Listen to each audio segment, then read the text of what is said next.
Hello everyone, welcome back to Simply Legal. Wow, here we are at 3,000 subscribers. Guys, let me just give you a round of applause. Every single person who has subscribed to the channel, loved the channel, shared all the videos on different social media handles, thank you so much. I am so indebted to you. And just by virtue of that, we are as usual doing a video Q&A. Every time we hit and 1,000 subscriber mark on the channel, we are always going to be doing a video question and answer to address all of the problems in today's society. For those who are new to my channel, welcome Simply Legal. My name is Terry Kahuma, and let's now start our video Q&A right now.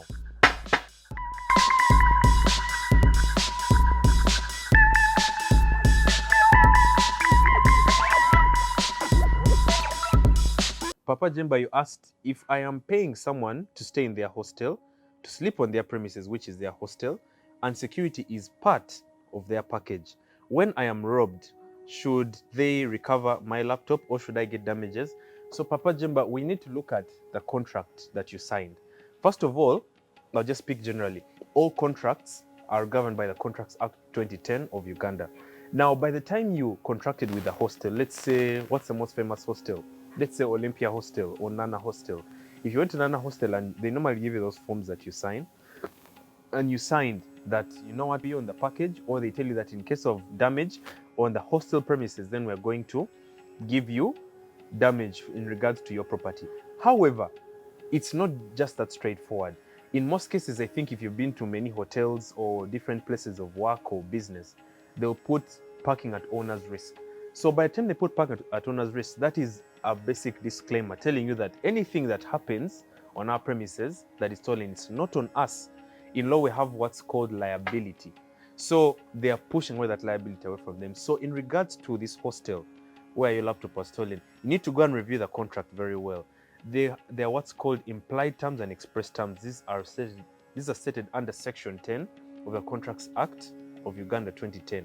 So much as terms may not be stated expressly, like vividly in a contract, it could be implied that, you know what, out of common courtesy, all the property of these people, or the property of these students staying in this hostel are under our care, so therefore we ought to return their money in case maybe a laptop is stolen or a phone is stolen within hostel premises. So I guess that answers your question. In most cases, these guys actually are supposed to refund back your money or give you damages for your stolen laptop. So Papa Jemba, I really wish you good luck in that.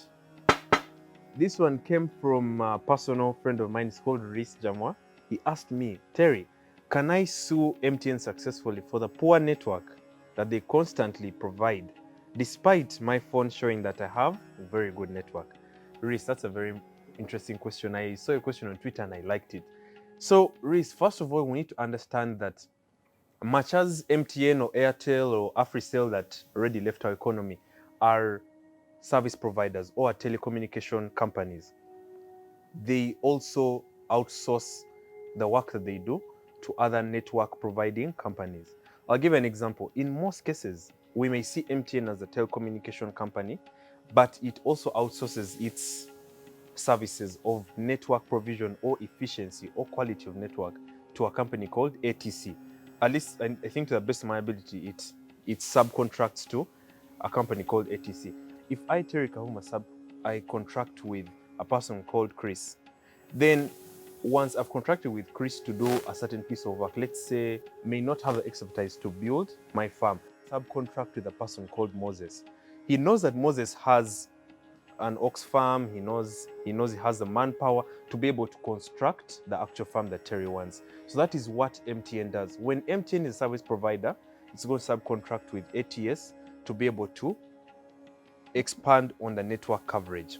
So I don't think you can sue MTN. That actually answers your question. I don't think you can sue MTN. However, you can be able to sue ATS, or what a smart person can do is actually engage their lawyer and be able to sue MTN and also ATS, because your contract deal was with MTN and not ATS. You have to sue MTN and ATS, the person or the company that does the network coverage with them. So, Rhys Jama, I hope your question is answered. So, a personal favorite of mine, Moses, also asked about if MTN or Airtel gives us pakaless bundles, in most cases, I subscribe to my pakapaka bundles. Many times they'll say, my pakapaka bundles, you're going to spend 2,000 shillings for 30 minutes. But if you've noticed keenly, you can be able to make a phone call of 2 minutes, but then your phone call lasts for 2 minutes and 45 seconds. But then when you go back to check for your voice bundles, it's going to show that you've used 3 minutes instead of 2 minutes and 45 seconds. I think that is wrong on the MTN part. Honestly, MTN Airtel or other telecommunication companies, you may need to hear this.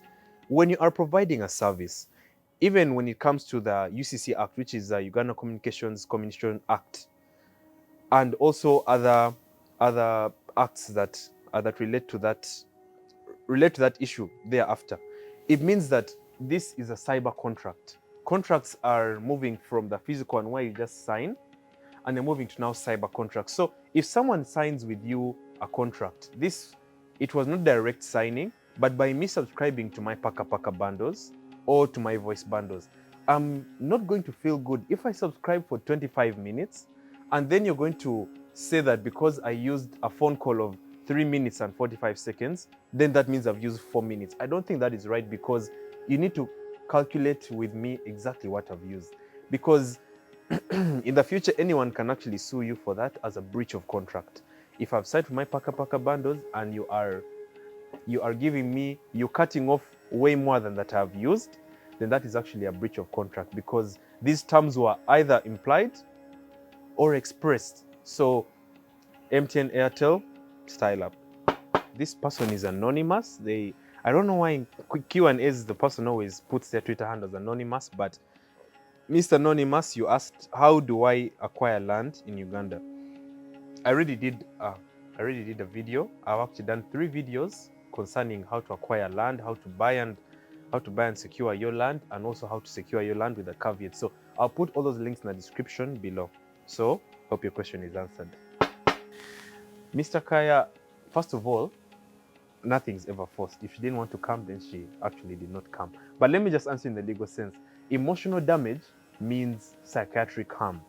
But psychiatric harm only comes when you have suffered a lot out of someone's actions. In other words, if this person, let's say, knocked your wife in front of you or knocked your girlfriend in front of you, you could no longer think, you can't work, you're undergoing a lot of post-traumatic stress disorder, which is PTSD, then you are going to actually sue this person for psychiatric harm or emotional damage. It means that you can actually win in court for damages. You can get general damages and you can get exemplary damages. So meaning an action in court for psychiatric harm can actually win. Terry, with reference to the case of Raila Odinga versus IEBC in Kenya, the question is in regards to the Kenyan jurisdiction, but I'm also going to answer you in the Kenyan jurisdiction and how it would have also been in the Ugandan jurisdiction.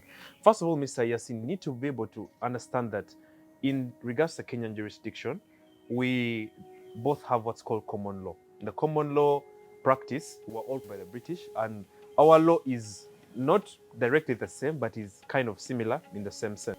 In regards to what Raila Odinga did, of course, we all know Raila Odinga was the biggest rival to the current president-elect, who is William Ruto. William Ruto won. So in accordance with Section 80 of the Elections Act of Kenya, 2011, that there was fraud in terms of an election.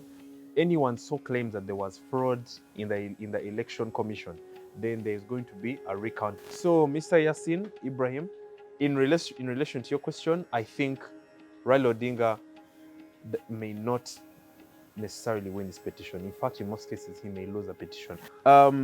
This person also asked me, Terry, how can a foreigner buy land in Uganda? And this was by Mr. Ben. Ben, we were actually discussing this on my channel. You asked me whether a foreigner can be able to buy land in Uganda. A foreigner cannot buy land in Uganda. A foreigner can only apply for lease or can apply for a leasehold.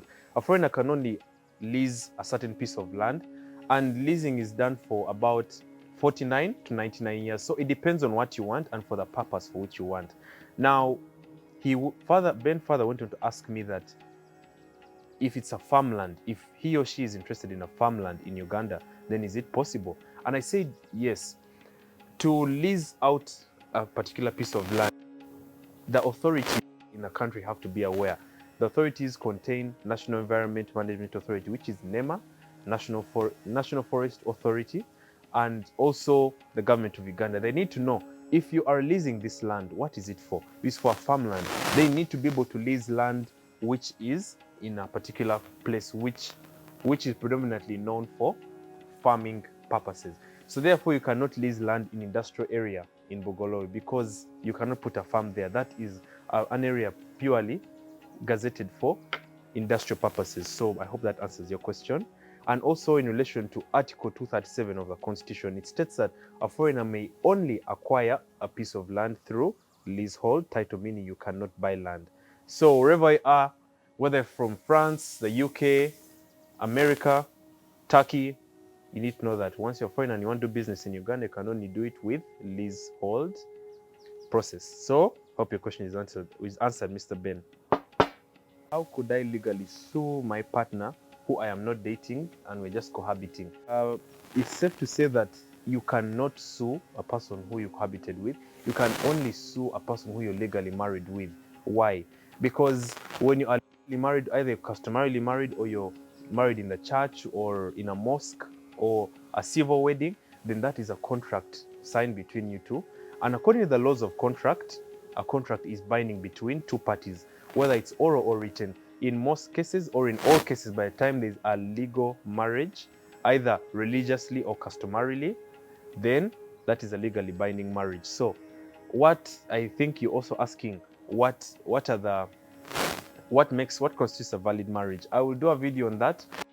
Earlier on Simply Legal, I did a video concerning medical negligence.